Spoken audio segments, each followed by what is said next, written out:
Movie की story बहुत ही ज्यादा ट्विस्ट एंड टर्न से भरी पड़ी है, जिसमें कई सारे मर्डर्स हो रहे होते हैं, पर मारने वाले का कहना होता है कि उसकी शकल लेकर कोई और ही मर्डर कर रहा है।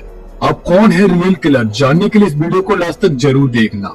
साथ ही चैनल को सब्सक्राइब करके वीडियो को लाइक भी कर देना। तो चलिए बिना किसी देरी के मूवी शुरू करते हैं। मूवी की स्टार्टिंग में हम एक फार्मास्यूटिकल्स कंपनी सिंकॉक्स फार्मा के एमडी विजय तलवार को देखते हैं, जो अपनी कार से एक साइंटिस्ट राधा कृष्णन से मिलने जा रहे होते हैं कि तभी उनकी कार के पास एक बलून वाला बच्चा आकर बलून फोड़ देता है। और उसके बाद जब वो राधा कृष्णन के पास पहुंचते हैं तो सबके सामने वो उसका मर्डर कर देते हैं और वहां से निकल जाते हैं। अब उन्होंने राधा कृष्णन को क्यों मारा था ये तो हमें आगे ही पता चलेगा। अब नेक्स्ट सीन हमें कोर्ट का दिखाया जाता है, जहाँ पर हम कनका नाम की एक लॉयर को देखते हैं, जो सिटी में काफी पॉपुलर लॉयर थी। पर उस दिन वो पहली बार अपने जूनियर लॉयर रविंद्रन की वजह से केस हार गई थी, क्योंकि रविंद्रन जिस विटनेस को कोर्ट में पेश करने वाला था वो वहाँ पर जाकर किसी और को पकड़ कर ले आया था, और उसकी सिलीनेस की वजह से कनका एक केस हार चुकी थी। इसीलिए कनका रविंद्रन पर गुस्सा करने लगती है। पर यहाँ पर हमें पता चलता है कि कनका रविंद्रन की एक्स गर्लफ्रेंड थी, पर उसने एक सीनियर लॉयर शेखर से शादी कर ली थी, क्योंकि उस टाइम पर रविंद्रन कुछ भी नहीं करता था। और अब रविंद्रन और कनका के अफेयर के बारे में लोग बातें करते रहते थे, पर इससे शेखर को कोई फर्क नहीं पड़ता था। उसके बाद रविंद्र अपने फादर से मिलने हॉस्पिटल आता है, जिन्हें भूलने की बीमारी थी, और वो हर टाइम अपनी पिछले डॉक्टर शांति का ही नाम लेते रहते थे।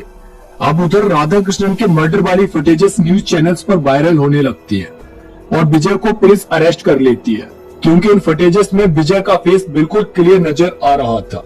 और इसीलिए विजय की बेटी हारिका तलवार विजय का केस लड़ने के लिए कनका के पास आती है, पर कनका एक केस लेने से मना कर देती है, क्योंकि ये केस बिल्कुल ओपन एंड शट केस था। पर हारिका को यकीन था कि उसके फादर विजय ने कोई भी मर्डर नहीं किया है, इसलिए वो कनका को कन्विंस करने के लिए रविंद्रन से कहती है। अब रविंद्रन तो हारिका को देखकर एकदम से फ्लैटी हो जाता है, और उसे पटाने के लिए वो कनका के पैर पकड़कर उसे कन्विंस कर लेता है। दूसरी तरफ हम एसीपी हनुमंत राव को देखते हैं, जो कुछ दिनों की छुट्टी पर थे, क्योंकि वो अपनी फैमिली के साथ कुछ टाइम स्पेंड करना चाहते थे। पर तभी डीआईजी नरसिम्हा मूर्ति का कॉल उनके पास आता है, और वो उन्हें राधा कृष्णन मर्डर केस पर काम करने के लिए कहते हैं। उधर रविंद्रन हारिका के साथ उसके फादर विजय से मिलने जेल में जाता है, जहाँ पर वो उसे बताते हैं कि उसने ट्रैफिक लाइट पर एक बलून उनके पास आकर फूटा था, और उसके बाद से वो बेहोश हो गए थे। और जब उन्हें होश आया तो उनकी कार एक आउटस्कर्ट में खड़ी हुई थी, और थोड़ी देर बाद ही पुलिस ने उनको आकर राधा कृष्णन के मर्डर में अरेस्ट कर लिया, जबकि उन्हें तो उस मर्डर के बारे में कुछ भी याद नहीं था। पर इस बात पर यकीन कर पाना बहुत ही मुश्किल था, क्योंकि सीसीटीवी फुटेजेस में फेस विजय का ही था, और मर्डर वेपन पर विजय के फिंगरप्रिंट्स मिले थे।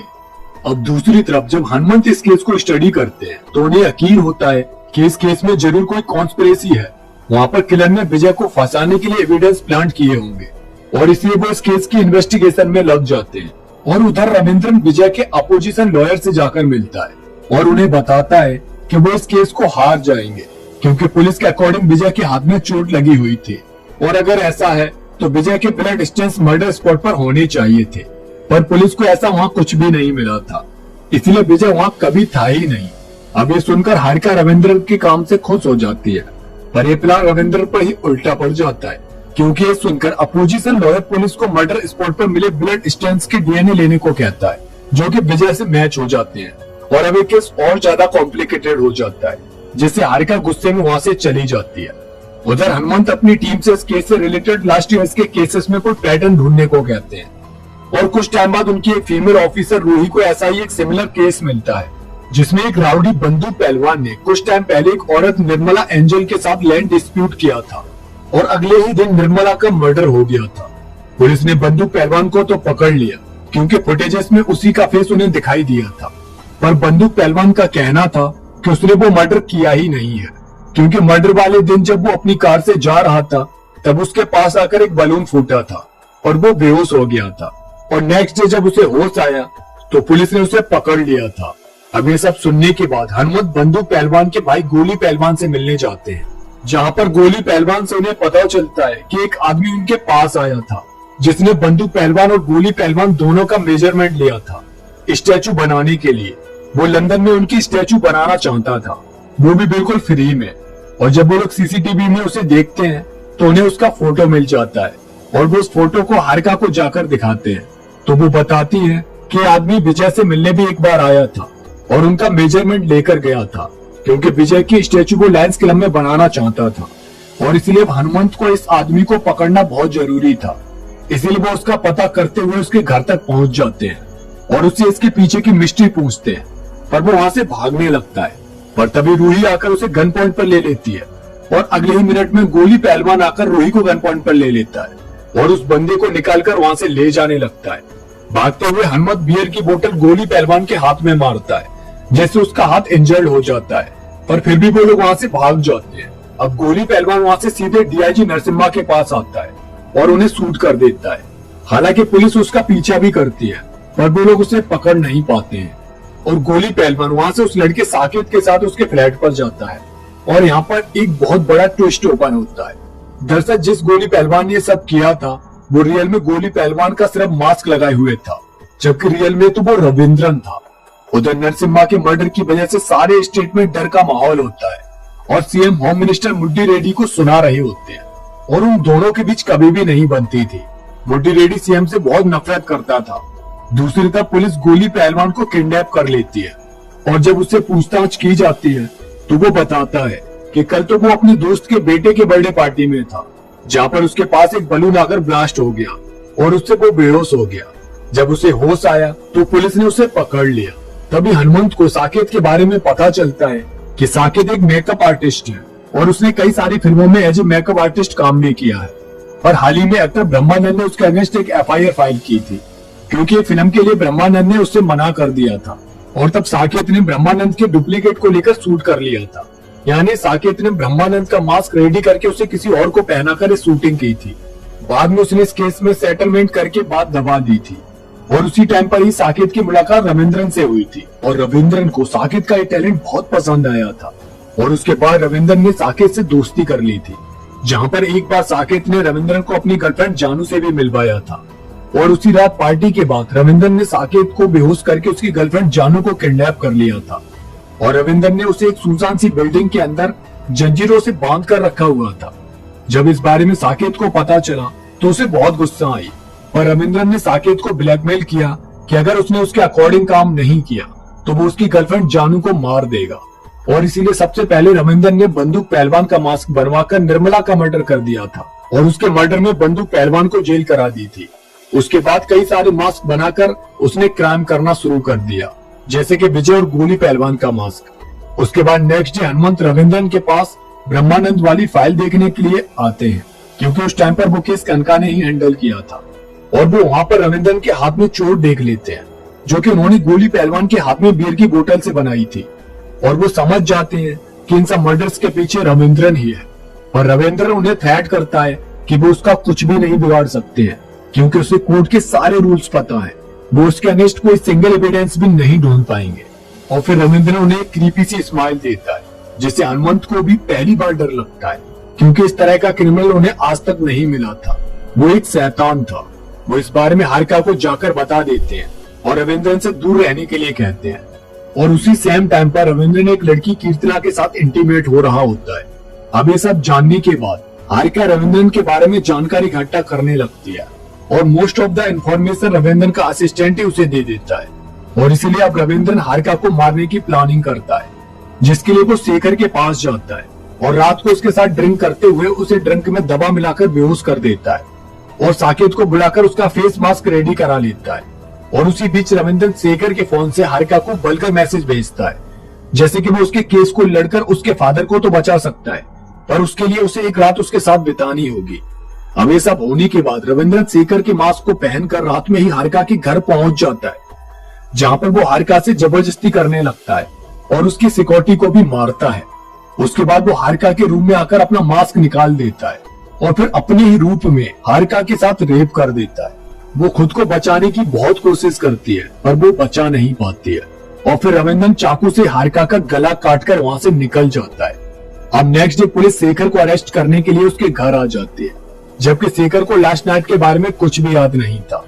और उधर रविंद्रन हॉस्पिटल में हारिका की बॉडी को लेने पहुंच जाता है, जहाँ पर एसीपी हनुमंत भी अपनी टीम के साथ आए हुए होते हैं उनके सामने रविंद्र रोने का नाटक करता है, पर हनुमंत कहते हैं कि हारिका का रेप करके उसने बहुत बड़ी गलती कर दी है।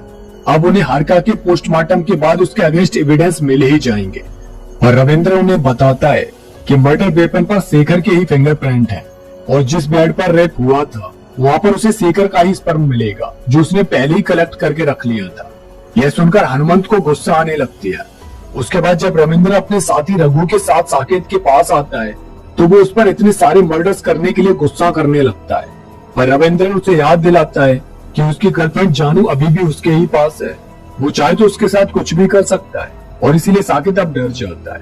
उसके बाद फिर रविंद्र जानू के पास आता है, पर जानू वहाँ से भाग चुकी होती है और रविंद्र उसे पकड़ने के लिए उसके पीछे जाता है, जहाँ पर एक कार से उसका एक्सीडेंट हो जाता है और रघु उसे हॉस्पिटल में जाकर एडमिट करवाता है।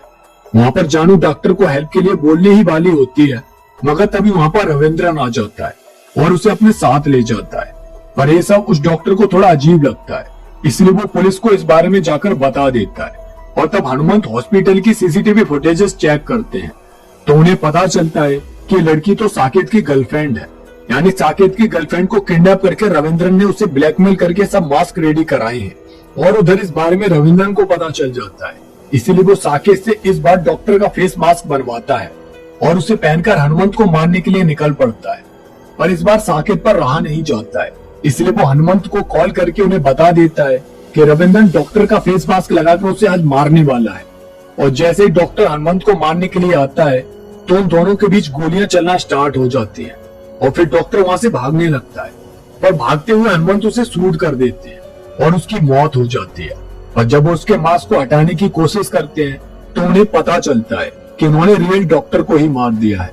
दरअसल जब साकेत ने हनुमंत को कॉल किया था तब रविंद्र ने उसे देख लिया था और उसके बाद रविंद्र ने अपने प्लान के अकॉर्डिंग रियल डॉक्टर को हनुमंत से मिलने के लिए भेजा था। और इस बारे में रघु रविंद्र को लाइव अपडेट बाय ब्लूटूथ दे रहा होता है। स्टार्टिंग में तो रविंद्र ही डॉक्टर का फेस मास्क लगाकर हनुमंत के पास गया था, पर जैसे ही वो वहां से भागा था तो रियल वाला डॉक्टर हनुमंत के सामने आ गया था और रविंद्र दूसरे साइड से वहां से निकल गया था और उसी जल्दबाजी में डॉक्टर की मौत हो गई थी। अब इस मर्डर की वजह से हनुमंत के ऊपर इंक्वायरी करने का आदेश हायर ऑफिसर्स ने दे दिया होता है और उधर साकेत ने मौका पाकर रविंद्र को बेहोश कर दिया होता है। उसके बाद वो उसका फोन लेकर रघु को मैसेज करके एक लोकेशन पर बुला लेता है और जब वो वहां पर आ जाता है तो फिर वो उसे वापस सेफ हाउस जानू के पास जाने के लिए कहता है और उसी को फॉलो करते हुए साकेत भी जानू तक पहुंच जाता है, जहाँ पर साकेत की रघु के साथ फाइट होती है और वो उसे बेहोश करके जानू को छुड़ाकर ले जाने लगता है। और तभी उसके सामने रविंद्रन आ जाता है और काफी देर उन दोनों के बीच फाइट होने के बाद रविंद्रन जानू को मारने लगता है और यहीं पर सीन कट होकर कीर्तना का दिखाया जाता है, जहाँ पर कीर्तना रविंद्रन से मिलने के बाद उसे बताती है कि उसे पुलिस ढूंढ रही है क्योंकि वो उसे ढूंढते हुए कल उसके पास आई थी। पर तभी वहाँ पर हनुमंत अपनी टीम के साथ आ जाते हैं और अब हनुमंत उसे पुलिस स्टेशन चलने के लिए कहते हैं, पर रविंद्र कीर्तना को ही गन पॉइंट पर रखकर वहाँ से भाग जाता है और रात को रूही के घर आता है क्योंकि रूही इस केस में रविंद्र के आगे सबसे ज्यादा इंफॉर्मेशन ढूंढ कर ला रही थी। इसलिए रविंद्र उसे उसके घर जाकर डराकर कहता है कि वो इस केस को छोड़कर कहीं छुट्टी लेकर चली जाए और इसीलिए नेक्स्ट डे रूही हनुमंत के पास आती है और उन्हें एक लेटर देकर चली जाती है। उस लेटर में रामचंद्रन का एड्रेस लिखा हुआ था। ये रामचंद्रन रविंद्रन के पिता थे जो इस टाइम पर हॉस्पिटल में एडमिट थे और इसीलिए हनुमंत उनसे मिलने हॉस्पिटल जाते हैं, जहाँ पर उन्हें पता चलता है कि रामचंद्रन अपनी प्रीवियस डॉक्टर शांति का ही हर टाइम नाम लेते रहते हैं, पर शांति का किसी ने लास्ट ईयर मर्डर कर दिया था और इसलिए हनुमंत डॉक्टर शांति के बारे में सारी इंफॉर्मेशन कलेक्ट करने में लग जाते हैं, जहाँ से उन्हें रविंद्रन की पूरी हिस्ट्री पता चल जाती है। और फिर वो रविंद्रन को लेकर एक जंगल में आते हैं, जहाँ पर रविंद्रन ये सब मर्डर्स क्यों कर रहा होता है ये सब हमें बताया जाता है। दरअसल 20 साल पहले विजय तलवार की कंपनी सिंकॉक्स फार्मा ने एक डायबिटीज की दवा तैयार की थी और उस दवा के कई सारे साइड इफेक्ट्स थे और इसीलिए विजय तलवार ने साइंटिस्ट राधाकृष्णन को 2 करोड़ रुपए देकर उस दवा को पेटेंट कराकर मार्केट में उतारने की परमिशन मांग ली थी। पर बाद में इसकी यूज करने से पेशेंट्स को डिमेंशिया यानी कि भूलने की बीमारी होना शुरू हो गई थी और इस बारे में सबसे पहले डॉक्टर शांति को ही पता चला था जब वो रविंद्रन के फादर का ट्रीटमेंट कर रही थी। दरअसल जब रविंद्रन और उसकी सिस्टर छोटे थे तब इस दवा की वजह से उसके फादर को डिमेंशिया की प्रॉब्लम होने लगी थी और उसकी वजह से एक दिन उन्होंने अपनी बेटी को ही छत से नीचे गिरा दिया था, जिसकी वजह से उसकी मौत हो गई थी। और उसके बाद तो फिर उनकी तबीयत और ज्यादा बिगड़ने लगी और उन्हें हॉस्पिटलाइज किया गया। और कई सालों बाद डॉक्टर शांति ने उनकी इस कंडीशन के बारे में पता लगाने की कोशिश की और तब शांति को विजय तलवार की कंपनी और उसके इस ड्रग के बारे में पता चला। और इस तरह से इस ड्रग की वजह से कई सारे पेशेंट्स की मौत और भी हुई थी, जिसके बारे में शांति ने पता कर लिया था। उसे इस बारे में रविंद्रन को सब कुछ बता दिया था। उसके बाद शांति ने अपनी इस रिसर्च को सिंकॉक्स फार्मा की हेड हारिका को बताया और उस दवा को क्लिनिकल ट्रायल के लिए भेजने को कहा। यह सब जानने के बाद हारिका ने डॉक्टर और अपने फादर के साथ मिलकर इस ड्रग को वेरीफाई करने के लिए कहा और इसके लिए डॉक्टर ने कुछ अनाथ बच्चों पर इसका प्रयोग करने की कोशिश की, क्योंकि उनकी मौत के बाद उनके बारे में पूछने वाला कोई भी नहीं था। और इसकी वजह से कई सारे अनाथ बच्चों की मौत हो गई और कुछ को भूलने की बीमारी हो गई। और ये सब जानकर हारिका ने शांति को 200 करोड़ रुपए देने का ऑफर दिया, पर शांति ने इस ऑफर को रिफ्यूज करके कोर्ट में केस फाइल कर दिया। और उस टाइम हारिका के इस केस को शेखर ने ही लड़ा था और तब शेखर ने हारिका को शांति को मारने के सजेशन दिए थे। इसीलिए उसने बंदूक पहलवान और गोली पहलवान को हायर किया था। उन्होंने प्लान बनाया था कि वो दोनों शांति का रेप करके उसका मर्डर कर देंगे ताकि शक उन पर नहीं आ सके। और फिर उन लोगों की दरिंदगी शुरू हो गई। उन लोगों ने शांति का रेप करके उसे बेरहमी से मार डाला, जबकि वो अपनी जान की भीख उनसे मांगती रही। उन्होंने इस पूरे इंसिडेंट को वीडियो कॉल पर हारिका को भी दिखाया। नेक्स्ट डे रविंद्रन को शांति की डेड बॉडी एक गार्बेज एरिया में पड़ी हुई मिली थी और उसके बाद उस रेप एंड मर्डर केस में 2 मासूम लड़कों को फंसाकर कोर्ट में पेश करने से पहले ही डीआईजी नरसिम्हा ने उनका एनकाउंटर कर दिया। उसके बाद रविंद्रन ने शांति को न्याय दिलाने के लिए इससे जुड़े सभी लोगों को मारना शुरू कर दिया। हारिका का रेप रविंद्रन ने नहीं किया था, उसने सिर्फ उस तरह के एविडेंस प्लांट किए थे जिससे ये लगे कि उसका रेप हुआ था। और अब इन सबको मारने के बाद रविंद्रन का आखिरी शिकार होम मिनिस्टर मुड्डी रेड्डी ही था, क्योंकि उस ड्रग केस को मुड्डी रेड्डी ने ही अपनी पावर का यूज करके दबा दिया था, जिसके लिए उसने हारिका से अच्छी खासी रकम भी वसूली थी। और इसलिए अब रविंद्रन उसे मारने के लिए निकल पड़ता है और हनुमंत उसे ऐसा करने से रोकते हैं और कानून की हद में रहकर उसे सजा दिलाने की बात करते हैं। पर रविंद्रन जानता था कि कानून मुड्डी रेड्डी का कुछ भी नहीं बिगाड़ पाएगा। उसके बाद मुड्डी रेड्डी की बर्थडे पार्टी में रविंद्रन उसे बेहोश करके साकेत से उसका मेजरमेंट लेकर उसका फेस मास्क बनवा लेता है। पर मुड्डी रेड्डी का फेस मास्क बनाने के बाद साकेत उसे लेकर मुड्डी रेड्डी के पास पहुंच जाता है और उसके सामने उस फेस मास्क को निकाल कर रखता है, जिसे देखकर वो एकदम से शॉक हो जाते हैं। और तब साकेत उनके मर्डर के बारे में उन्हें सब कुछ बता देता है और अपनी गर्लफ्रेंड जानू को उससे बचाने के लिए कहता है। यह सब सुनकर मुड्डी रेड्डी के दिमाग में एक प्लान आता है और वो रविंद्रन का फेस मास्क बनाने के लिए साकेत से कहते हैं ताकि उनका आदमी देवराजू उसे पहनकर सीएम को मार दे और उसका इल्जाम रविंद्रन के सर पर आ जाए। और इसीलिए देवराजू रविंद्रन को बेहोश कर देता है और रविंद्रन का फेस मास्क लगाकर सीएम के वेन्यू में पहुंच जाता है, जहां पर पहले से प्लान लोग उसे बुके के अंदर छिपाकर एक गन दे देते हैं। उधर रविंद्रन को जब होश आता है तो वो हाई सिक्योरिटी में बंद एक चेयर से बना हुआ होता है, जहां पर उसकी फाइट बहुत सारे बंदों से होती है और वो उन सबको मारकर वहां से बाहर निकलता है और सबसे पहले देवराजू को ही मार देता है। दरअसल इस टाइम पर सीएम के वेन्यू में जो पर्सन था वो रियल रविंद्रन ही था और वो वहां पर सीएम को नहीं मारकर मुड्डी रेड्डी को ही मार देता है। और फिर सारी पुलिस फोर्स रविंद्र को पकड़ने की प्लानिंग में होती है और तभी मीडिया के ही सामने रविंद्रन देवराजू को लेकर वहां पर आता है। उस टाइम देवराजू रविंद्रन का ही फेस मास्क पहने हुए था। वहां पर वो सबको बताता है कि इस आदमी ने उसका फेस मास्क पहनकर मुड्डी रेड्डी को मारा है, जबकि उस टाइम पर वो तो बेहोश था। और इस बात को वेरीफाई वो साकेत से करवा देता है। साथ ही साकेत कहता है कि देवराजू ने ही अब तक उससे सारे फेस मास्क बनवाए थे और मुड्डी रेड्डी को भी देवराजू ने ही मारा था और बाद में सेल्फ डिफेंस में रविंद्रन ने उसे मार दिया था। और ऐसा साकेत ने इसलिए किया था कि जब साकेत जानू को छुड़ाने गया था तब रविंद्रन ने उसे अपनी पूरी सच्चाई बता दी थी और उसकी इस दर्द भरी दास्तान को सुनकर साकेत ने उसका साथ देने का उससे वादा किया था। और मुड्डी रेड्डी के साथ जो कुछ भी हुआ था वो सब उनके प्लान का ही एक हिस्सा था। अब इस तरह बड़ी ही चालाकी से रविंद्रन इन सारे मर्डर से बाहर हो जाता है और अपनी गर्लफ्रेंड कीर्तना से शादी करके अच्छे से लाइफ जीने लगता है। और इसी के साथ इस मूवी की भी एंडिंग हो जाती है। तो दोस्तों आपको ये मूवी कैसी लगी कमेंट करके जरूर बताना। साथ ही चैनल को सब्सक्राइब करके वीडियो को लाइक भी कर देना। तो इसी के साथ मिलते हैं नेक्स्ट वीडियो में एक और सस्पेंस थ्रिलर मूवी के साथ। तब तक के लिए जय हिंद।